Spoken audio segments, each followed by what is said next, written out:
Кандай адамдар бул ишти жасап атышат азыркы учурда? Бир нече окуядан бөлүшүп кетсем. Мына. Меня зовут Мария Умарова деп. 3 баланын энеси биздин бизнеске чейин 14 жыл мугалим болуп иштеген экен. Анан биздин компания келгиче ал мына ел концы с концами сводила дейт. Акча септеп жетпей жашаган экен. Анан кийин башка бир компанияда иштеп жүргөндө ал интернет аркылуу иштөө жолун билген эмес. Ошол эле соцопрос жарыя берүү, тааныштарды чакыруу жолдору менен иштеген. Алан биздин компания келгенде даяр система интернет аркылуу иштөө жолу менен иштеп отуруп мына 3,5 жылда 300 миңден 500 миңге чейинки айлыкка чыкты. Азыркы учурда национальный директор 73 директор бар. Директор деген бул 300 миңдик оборот. Мына 73 директор көбөйтсөңүз бул канчалаган миллиондор оборот. Өзү жеке өзү 13 директор өстүрүп чыгыптыр. Азыркы учурда мына чоң кымбат автоунаанын ээси мына 14 жыл лицейде акча айлыгы жетпей, анан башка компанияда ийгиликке жетпеген адам биздин компанияда биздин интернет аркылуу иштөө системасын колдонуп отуруп мына чоң ийгиликтерге жетет. Жана көптөгөн адамдарга дагы чоң айлыктарга чыгууга жардам берет. Мына 73 директор. Мына дагы бир мисалдардын бири мына Борбуева Гулназ 16 жылдын ноябрында катталды. Башында үйдө отуруп декретте отурганча бизге катталып калат, картар болуп өзүм үчүн алам деп. Анан кийин менин статусумда интернеттен сатуусуз 30-50 миң айлыкка чыгууга жардам берем дегенди көрүп калып, ушул боюнча көрүп айтып берсең болобу дегенде мен видео жөнөтүп койдум. Видеону көргөндөн кийин бетин бет жолугушуп сүйлөштүк. Андан кийин ишти баштадык. Ушул биз үйрөткөн система менен иштей баштады. Мына арадан 5 ай өтүп, мына 49 миң айлыкка чыгып отурат. Жана Туркияга, чет өлкөгө барам деген максаты бар экен, кыялы. Жолдошу менен мына 10 күнгө саякатка барып келди. Анталияга жакында эле болду. Мына жакында жайында болду 2017 жылы. Мына Фабилик эң сонун каражаттар күнүмдүк жашоодо дайым керектелүүчү сапаты жагынан жана баасы жагынан деп атат. Биздин ушундай бриллиант командасы сонун система бар экен. Кусумбиева Аида мына Одноклассникте жоонго да убактым кетирип отурчумун. Мен многодетная мамам дейт. Мына балдарым көп. 2 жыл мурун Фабиликке случайно келип калдым дейт. Мына Одноклассникте отурганда жөн эле убактым кетирип отурганда мага ушундай кошумча иштесең болот дегенден кызыгып жасап калдым дейт. Мына азыркы учурда айлыгы чоң айлык бул рубиновый директор деп коет. Рубиновый директор дегендер орточо 100 миңден 200 миңге чейин айлык табат. Акча табат. Мына интернет аркылуу куруп атат группаны, өзү интернет аркылуу келип калат. Динара Абдибаетова 23%. Мына бул офисте оператор болуп иштеп отуруп, Фабиликтин офисинде кошумча интернет аркылуу иштеп атты. Анан иштеп атырып астынан бир директор чыкты, өзү 23%га чыкты. Азыркы учурда мына 7 миңден 22 миң сом айлыкка чыктым дейт.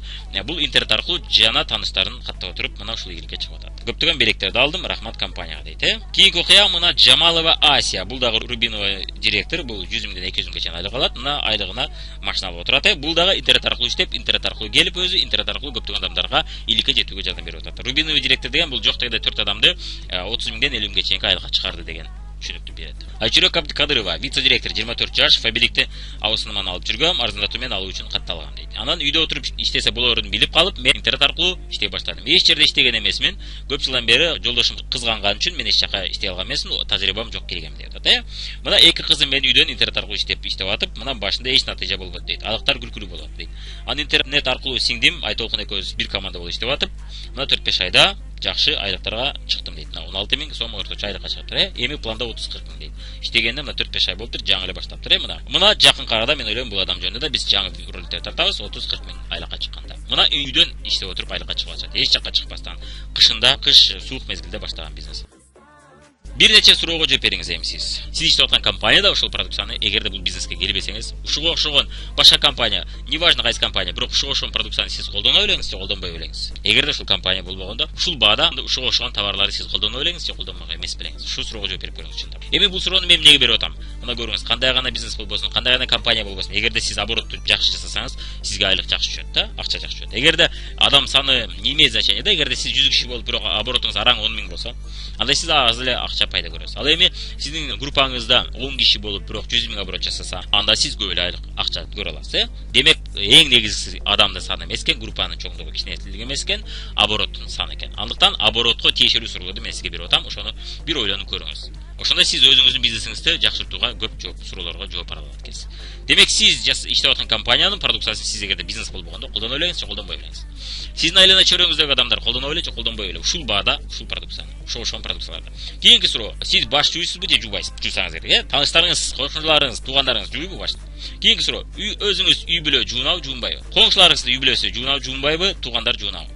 Тиш жуйсузбу? Туугандар, тааныштар, коллегалар, коңшулар ушул эле ишти жасайбы, жасабайбы? Эгер тармактык маркетингке, бизнеске келбесе дагы алат, жуубу, жуубайбы?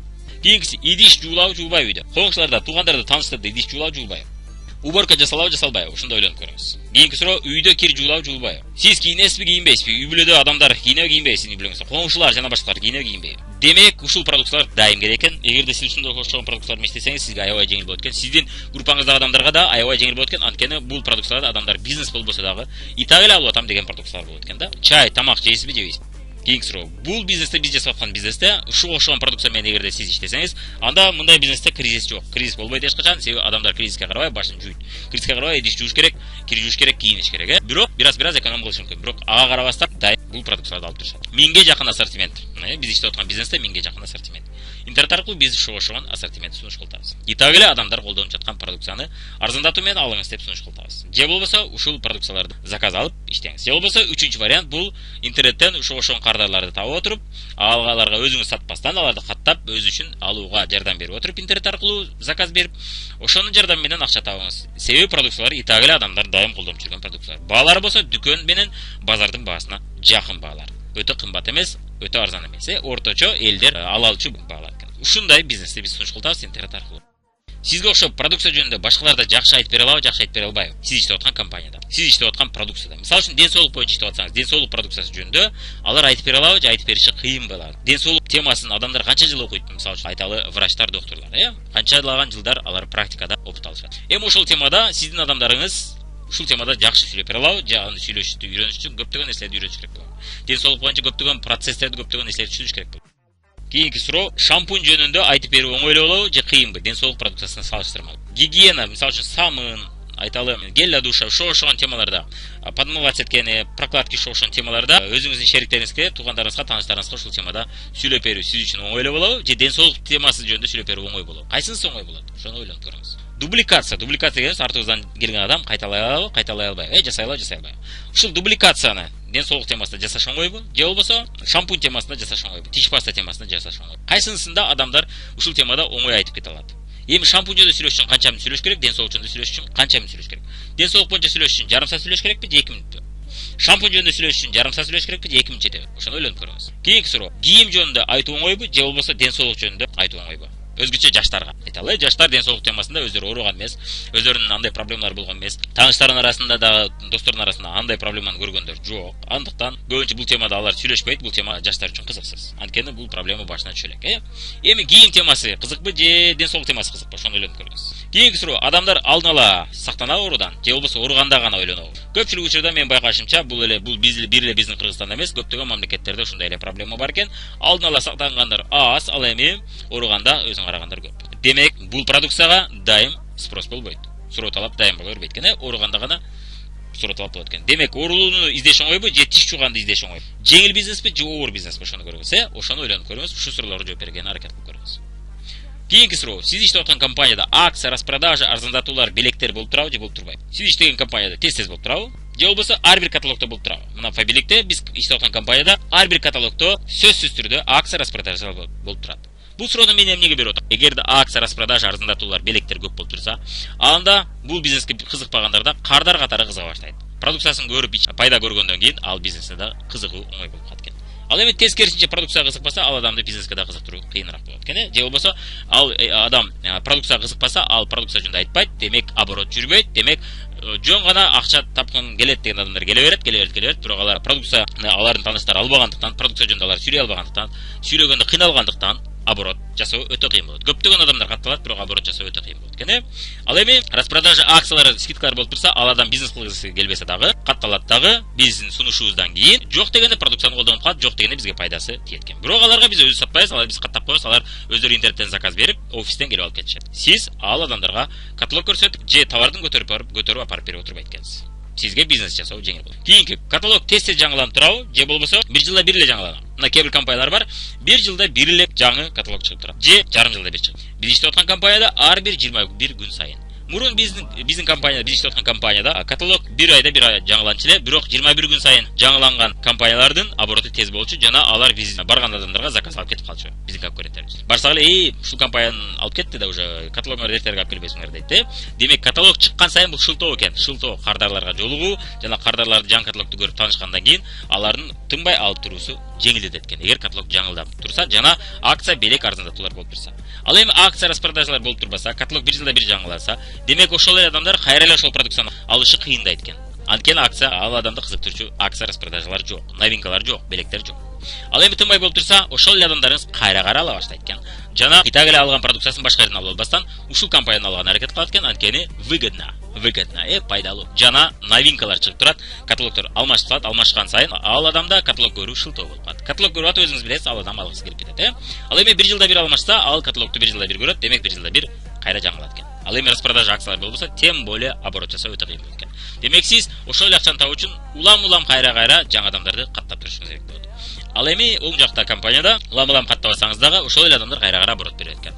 Продукция тез бүтүп турабы, же тез бүтпөйбү? Ошондо өзүңүздөн сурап көрүңүз. 1 жылда 1-2 жолу эле бүтөбү ал продукция, же болбосо ай сайын 2-3 ай сайын бүтүп турат. Бул суроону мен эмнеге берип атам? Эгерде сиз иштеп аткан компанияда продукциясы 1 жылда 1 эле жолу колдонулса, мисалы үчүн кальций. Кальцийди бир адам 1 жылда 1 эле жолу же 2 эле жолу жейт. Аны ай сайын улам жаңы алып жебейт, Сезон болгондо гана. Магний, цинк да ошол эле, Көбүнчө бул сезон мына суук мезгилде витамин жетишпейт, мөмө жемиш жок болот, ошол мезгилде гана жешет экен көбүнчө. Жана балдарына өсүү үчүн жешет экен. Ал эми аны ай сайын жей беришпейт экен тамак катары. Ал эми биз айтып аткан шампунь, тиш паста жана башкалар булар ар ай сайын жана ар 2-3 ай сайын бүтүп турат. Демек сиз каттаган ошол эле адамдар кайра алып турат продукцияны. Демек ошол эле адамдарыңыз жаңы адам каттабасаңыз да, ошол эле адамдар сизге оборот берип турат, ошол эле адамдардан кайра акча түшүп турат экен. Итак эле дүкөндөн алган нерсени сиздин бизнесиңизден алып турат, сизге акча түшүп турат. Ал эми эгерде сиз ден соолук компаниясында же ошол продукциялар менен иштесеңиз, сиз ошол эле акчаны табыш үчүн улам жаңы адам катташыңыз керек болот. Анткени биз айтып атабыз, бир адам 1 жылда 1 эле жолу жейт экен, же 2 эле жолу жейт экен. Биз айтып аткан компанияда болсо ай сайын жейт экен. Оборот тез болуп турабы, же өтө кеч болобу? Ошондо ойлонуп көрүңүз, Мына, демек эгер оборот кеч болсо, продукциялары кеч бүтсө, же болбосо кеч бүтө турган продукция болсо, мисалы үчүн айталы, кир жуугуч машинаны адамдар 5 жылда бир алат, Ал эми тиш пастаны ай сайын алат. Албетте биз кир жуугуч машинаны сатсак, бизге көп пайда түшөт. Бирок биз дагы ошол пайданы көрүш үчүн дагы жаңы клиент келиш керек болот, Беркинде кадимки бизнесте боло берет, бирок тармактык маркетингде кир жуугуч машинаны сатуу невыгодно. Анткени улам адам жаңы клиенттерди тауып издегиси келбейт. Сатып иштейм дегендер же группа түзөм дегендер, Ал эми бизнес куруп койсо, ошол адамдар улам алып турса, жок дегенде кошумча айталы 5-6 мурункудай кардар издебесе да түшүп турса, бул бизнес оңой экен деп дагы да иштегиси келет, Ошол эле акчаны таап туруу үчүн улам жаңы адам каттоо керек болот экен. Эгерде оборот кеч болсо, ал эми оборот тез болуп турса, ошол эле кардарлардан акча кайра түшүп турат экен. Демек сиз